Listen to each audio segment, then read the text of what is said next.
Is that elusive angel who evades me when I chase her and settles on me like a mantle when least expected. I find it in the littlest things, the drone of a bee on a summer day, the inflection in a voice as it says my name, the memory of mother's creamy soft tongue, a baby's dimpled bum, a sudden unexpected smile, and the curve of my man's jawline. Happiness for me is very internalized.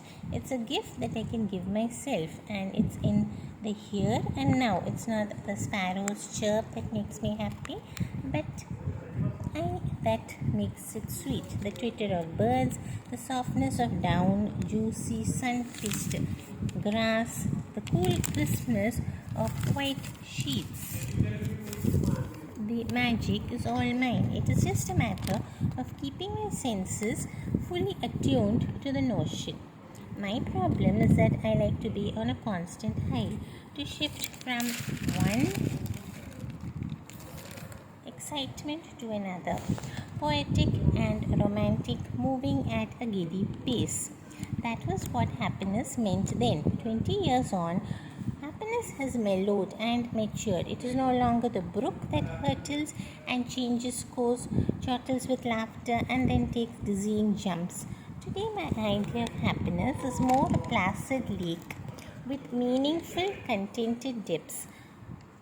Though all the same things still make me happy, my way of experiencing the emotion is different today.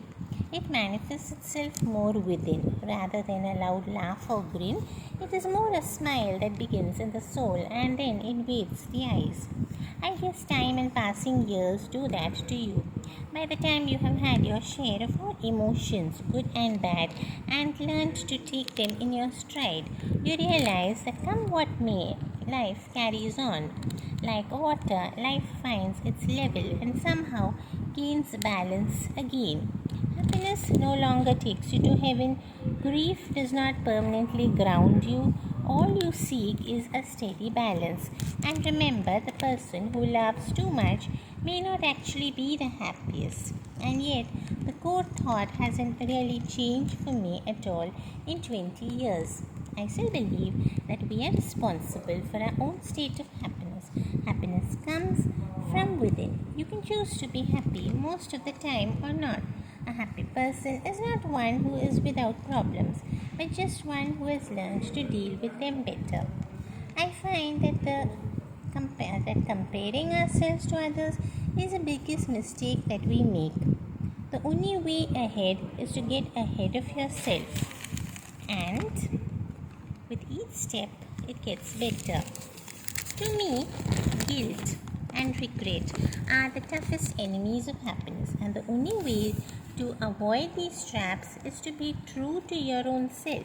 If you stick to your principles and beliefs, you will never have reason to feel regret or guilt. One is happiest when deeply connected to oneself and to the environment that one dwells in. When one loves and is loved back. When one respects and is respected back.